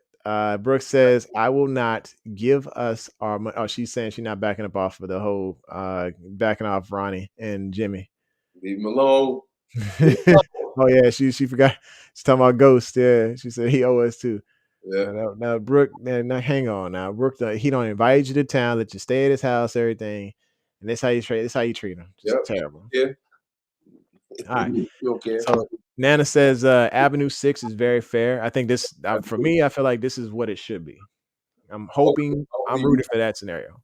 Say what? Hopefully you're right. I like that scenario too. I mean, the whole guarantee could be 208. His signing could be like, be on the nice side. It'd be nice if it's like at least 180. Yeah. The signing 180, and then the whole thing be like at least 208, 250. Close. Just close, man. Close to make it work. Make it work this time. Like, all right. Give us free. What is he saying with Big Rage? I have no idea. Wow. All right, here we go. 7. Number 7. So, what was that? The nightmare scenario. This is the one that I don't think he has on the plate. I don't think this is an option right now. However, it won't be in his hands. It's in Lamar's hands on this particular nightmare scenario. If Lamar decides, I ain't signing nothing, I ain't gonna sign nothing, and then all of a sudden after the draft, if it goes all the way to June, I want to say, if he still doesn't sign, then it automatically goes into the non-exclusive dating pool to draft pick scenario. And here we are sitting with next year's picks instead of the one from this year. So that is a full-on nightmare for the Ravens organization, a nightmare for Lamar, because at that particular time, he is really considering I'm out type of deal. And then, of course, Ravens get very low compensation for Lamar if they decide not to match the offer. Of course, by that time frame, like, we don't know what the offer is going to be. We don't know who's going to get signed, and we don't know how much that number is going to be. So the number will have went up. This would be a full-on, just absolutely horrible scenario to be in. And I know that Ozzy would completely just be in Eric DeCosta's office giving the feedback saying, how the heck did we get here? We really need to get out of this. Give him the money. EDC job is on the line right now, bro. His job is on the line. He fumbled this. It's no coming back. I don't care how you baby it up. His job is on the line. That's why he flew down to Miami. We gotta get this done now. He flew down last year too. Did he? Yeah. He really. The thing is DeCosta's really been like pushing to get this deal. Yeah. And it is between him and Lamar. He's been, pushing offers, and he actually said it in the media. He said, hey, there's only so many times you can reach out to try and contact a guy. Yeah. I mean, Lamar, wasn't focused on it last year. He was like, hey, I just want to focus on getting healthy, being great, and doing the best I can for this team. And so, of course, negotiations stopped. when Lamar said they was going to stop. And of course, they picked back up again during this offseason. Yeah. And so it's like I believe that DaCosta is putting a pretty good foot forward, and I think that there are those those little things in place that are small problems, the non-agent, the NFLPA, and then of course Lamar doing Lamar's got a life. You see him on the beach one moment, he's doing the Dreamers thing. Next, he's supporting the U8 U8 yet soul food thing, hanging with the boys, and in the midst of that, still trying to get information from the NFLPA and negotiate a contract. It is a full-time thing for him. This ain't no puppy, bro. You got a beast over Ain't no daggone puppy. there. And I look that big. She big enough. She can get 60 pounds.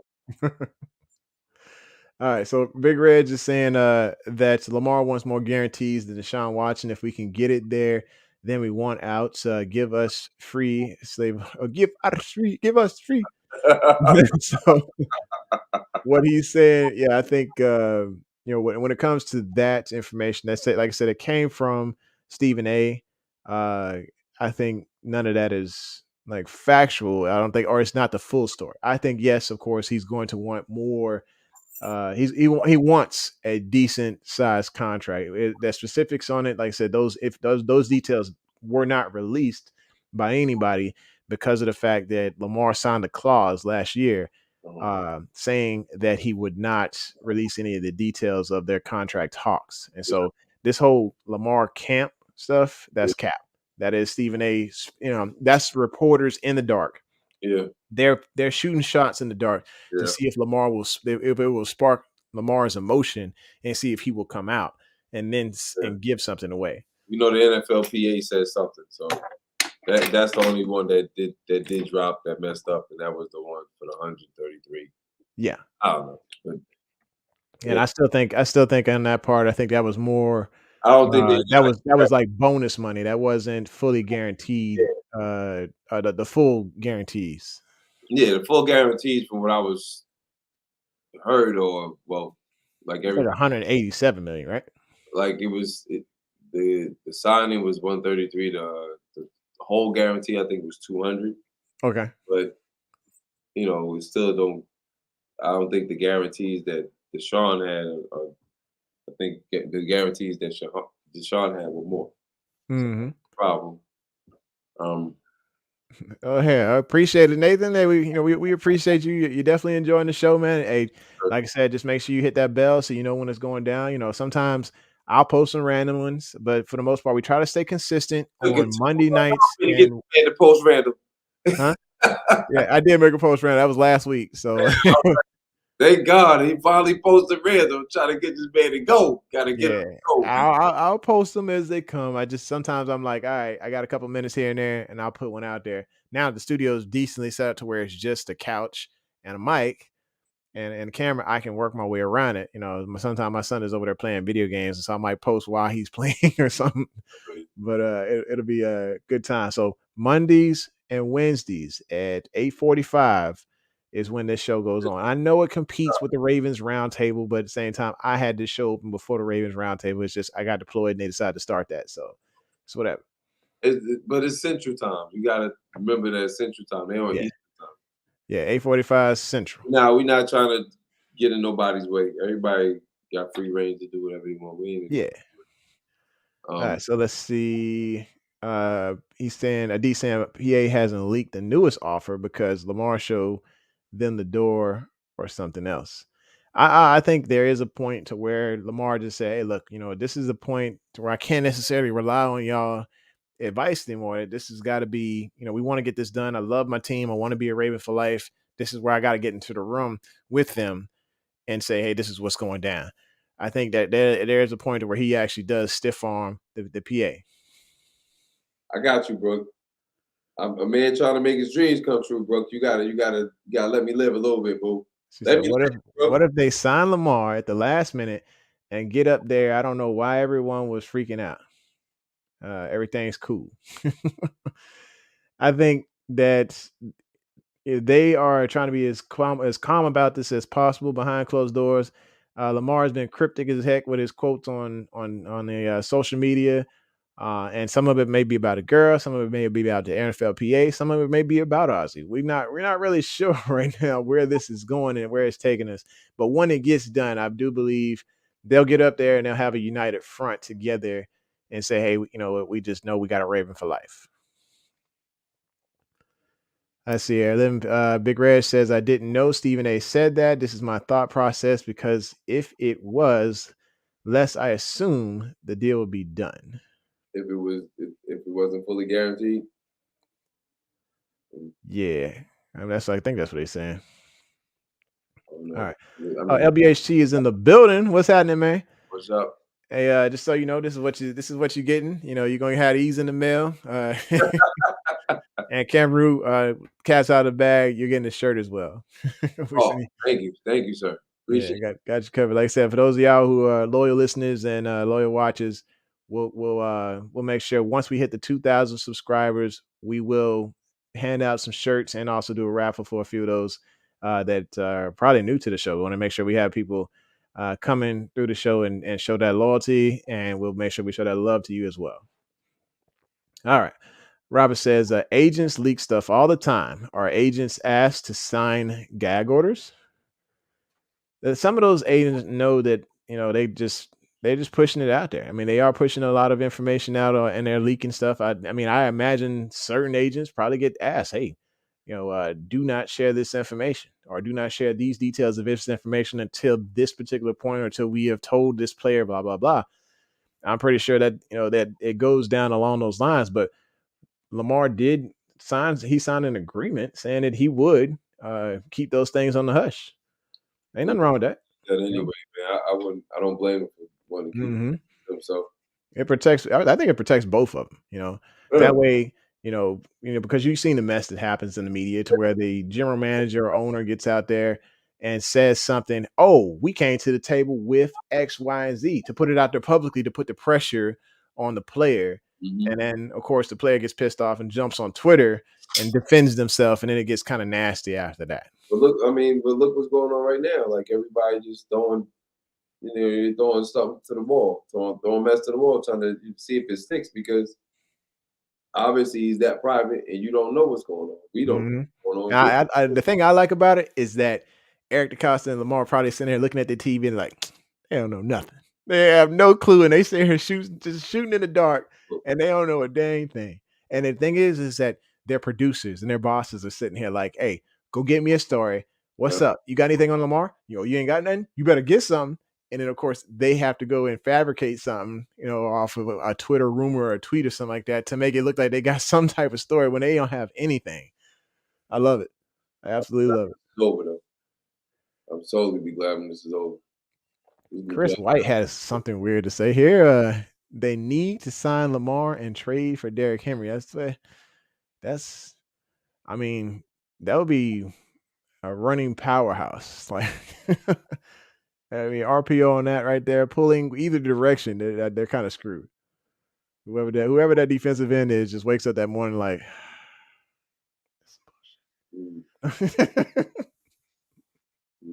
I mean, it could work, but where we going with it? So is this the number? This the last one?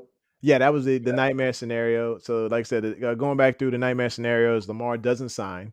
He doesn't sign either tender, whether it be the exclusive or non-exclusive. He just says, you know what, I'm sitting back and I'm going to screw this organization by waiting till after the draft before I even say anything, do anything. And then all of a sudden it hits to a certain deadline. And then it's like, hey, Lamar is automatically put into the non-exclusive dating pool to where he gets to go around and shop offers. And then, of course, the Ravens still lose him and then only get 2 picks. And those picks are from 2024 versus at least one of them being from 2023. So that'd be a very terrible scenario. The Ravens organization has to hit a reset button. They lose Lamar and they lose any opportunity to reset this year with a decent quarterback in like AR-15 or something. Yeah, we lose Lamar, we resetting all the way back. So I imagine, if this happens, look, you're going to see CVS pharmacies getting burned down in Baltimore again. It's going to be pretty bad. The mayor and the governor are going to be in a little bit of trouble. So just just know that we do not want this nightmare scenario. I'm talking about kids hollering, sirens going off. I mean, it could get really bad. I mean, Lord, just hopefully that there will be no Mayflower trucks in sight, because we do not need to see a 1984 incident happen again to where we lose the entire organization because Lamar left town because of this nightmare type scenario. I could see Steve Bisciotti lose the motivation and everything if this happens. Let's go on to some happier days. Let's go. Let's just all right. Lamar signed. Let's just go. Let's go to the draft. If we don't go receiver, which like I said, I wouldn't be surprised if it don't happen.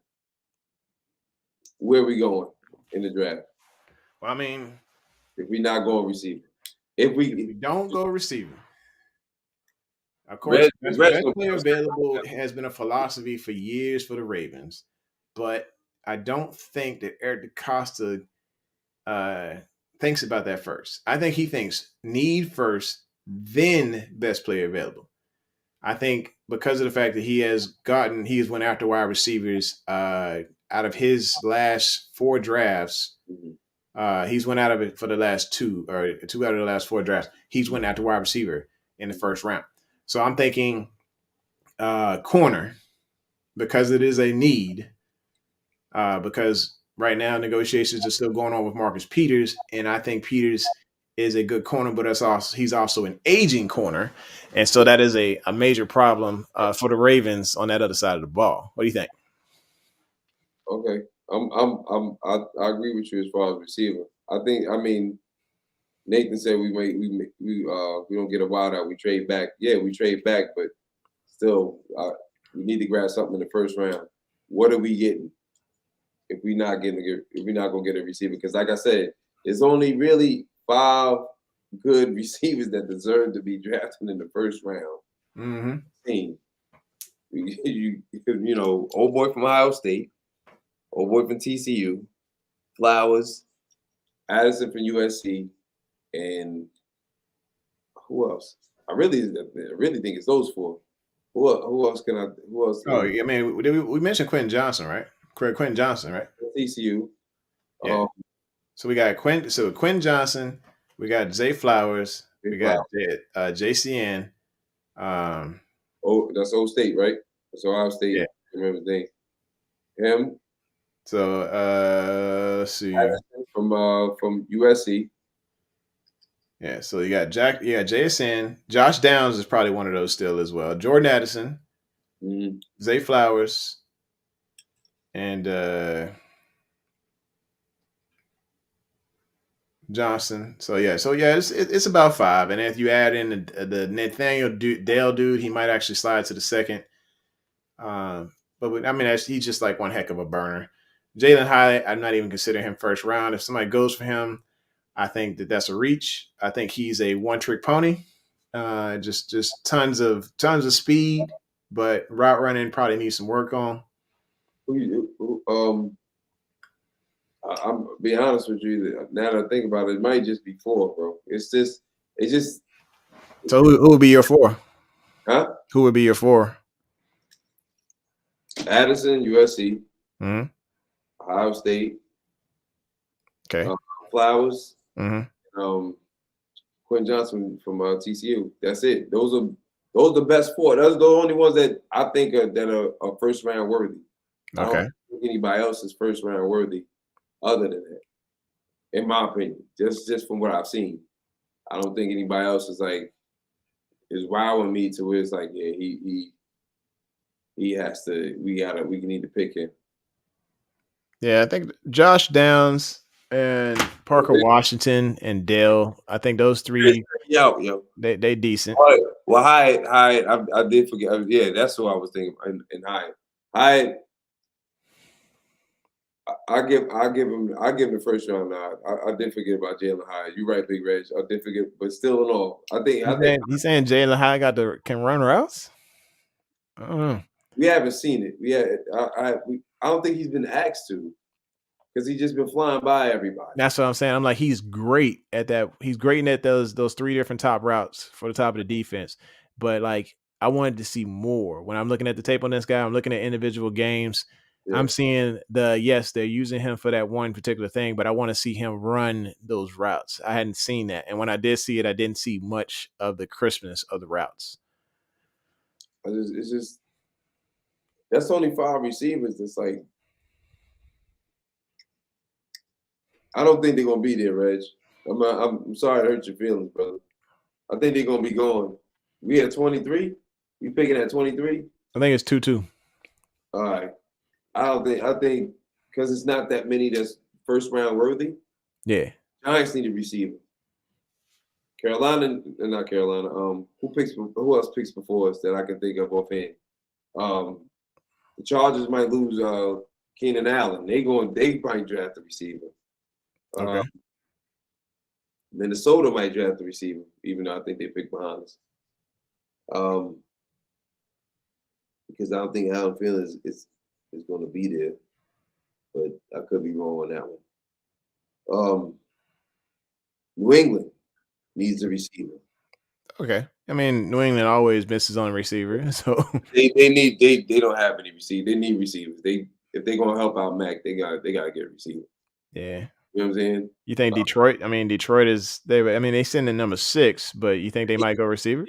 But I don't think they're going. They need somebody that's gonna be different from Williams. And the only receiver that's on that list that's maybe a little bit different from Williams and Brown is Quentin. Yeah, I think Arizona. I mean, as much as I think if they get rid of Nuke, they're gonna be looking to fill that void. For the Hopkins, they get a receiver. Yeah, they gonna get a receiver. They get rid of Hopkins. I mean, so they go another one.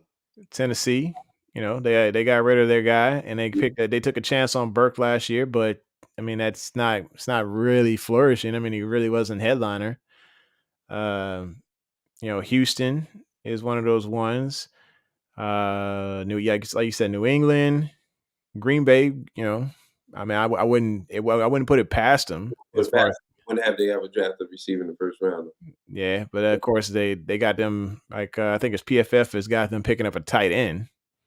I can see that happening too because Tunyon is ACL, and I don't know if I don't think he's a free agent.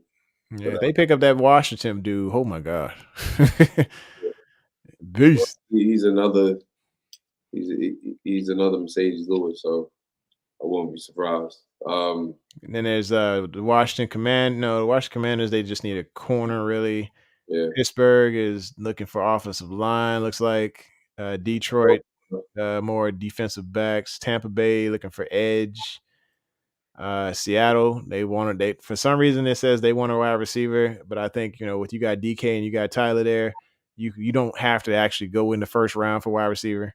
If Atlanta goes again, but that will be stretched. That will be reached. They need a pass rusher. Yeah. Arizona not gonna have 3 receivers. They're getting rid of 3 receivers. Sorry, I read that wrong. So. Yeah. They're getting rid of 3 receivers, so they definitely going to receive. Who's the third receiver they're getting rid of? Because Holly, they signed their 5th-year option, didn't they? 5th-year option, Hollywood. But Hopkins, they getting rid of. I don't think it's anybody else they getting rid of as far as because Rondale Moore, I think this is kind of like their scenario with us, like similar to ours. They want to see what Rondale Moore is made of, and they seen some type of flashes, and I think that this is his opportunity to shine this year. Mm-hmm. AJ Green, he retired, right? He retired. Yeah, so of course they got rid of 2 basically, or about to get rid of 2 because of him and Nuke. So, I wouldn't be surprised if they go for receiver. Sure, I wouldn't be surprised if the Rams don't have a first-round draft pick. You're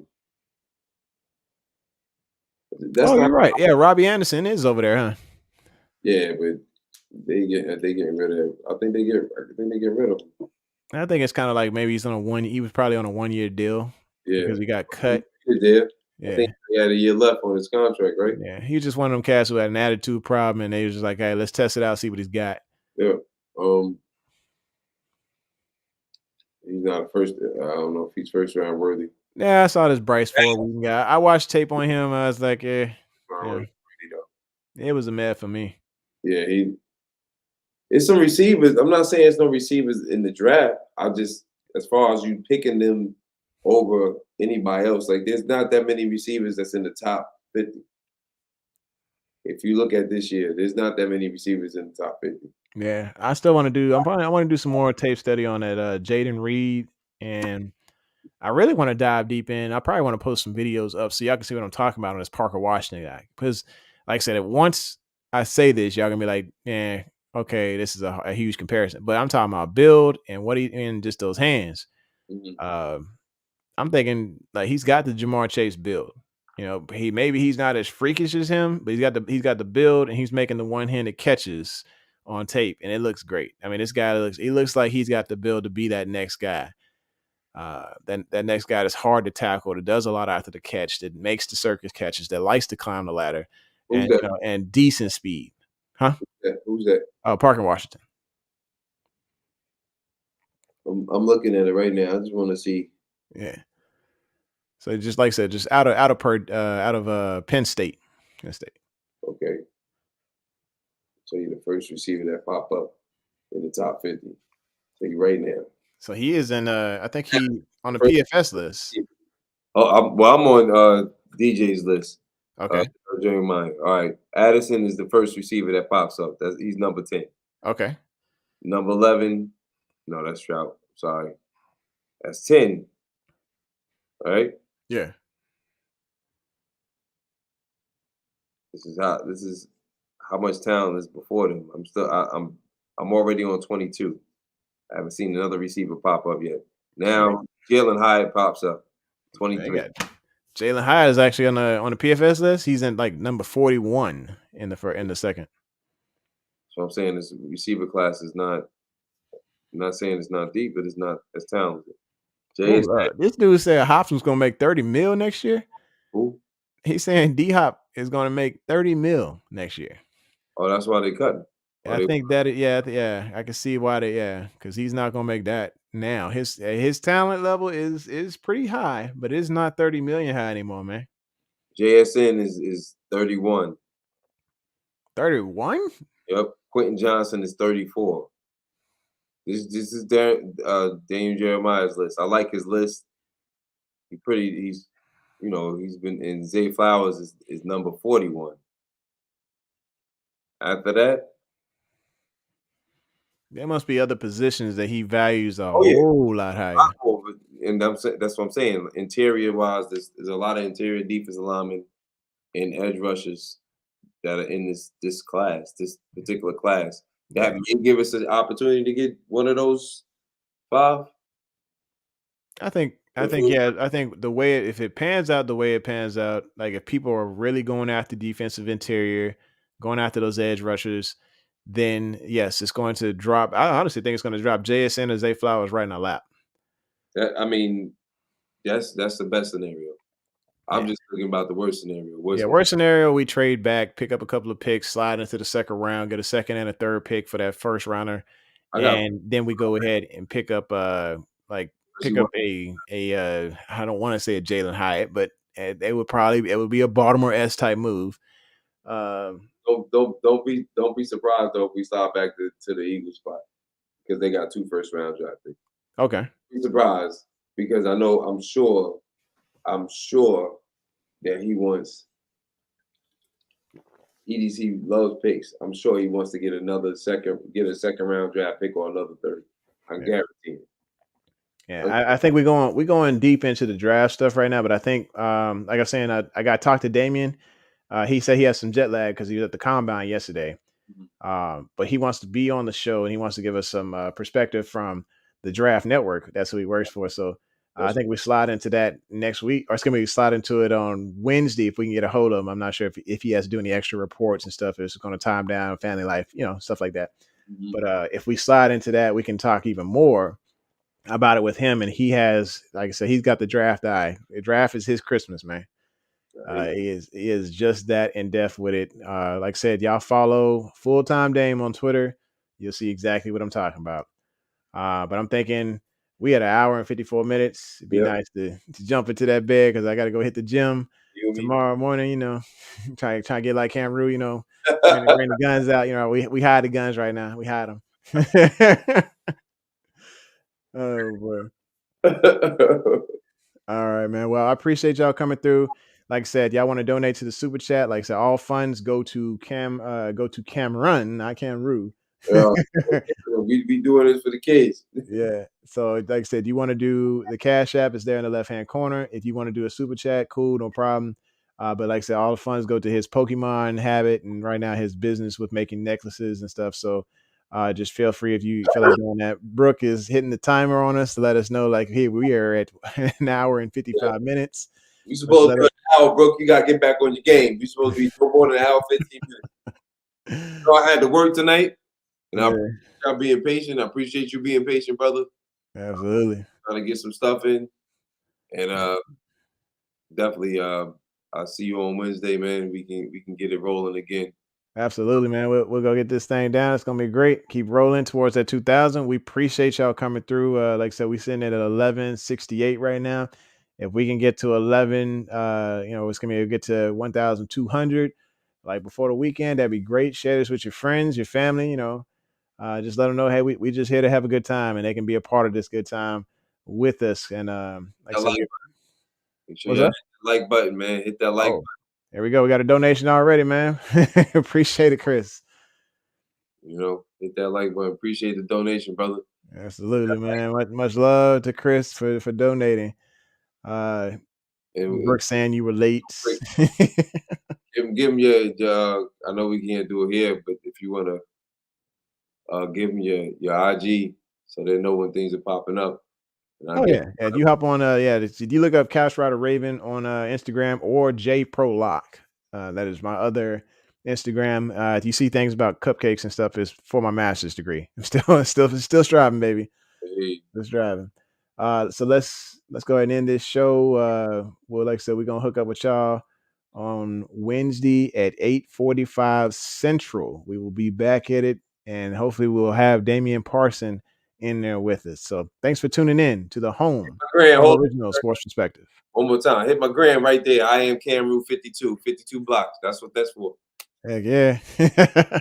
All right. So thanks for tuning in to the home of original sports perspective. From our couch to yours. This your host, the Couch Rider Raven. It's my man Cam Rue saying 2 claps. Fade to black. Introducing the Couch Rider Raven Report.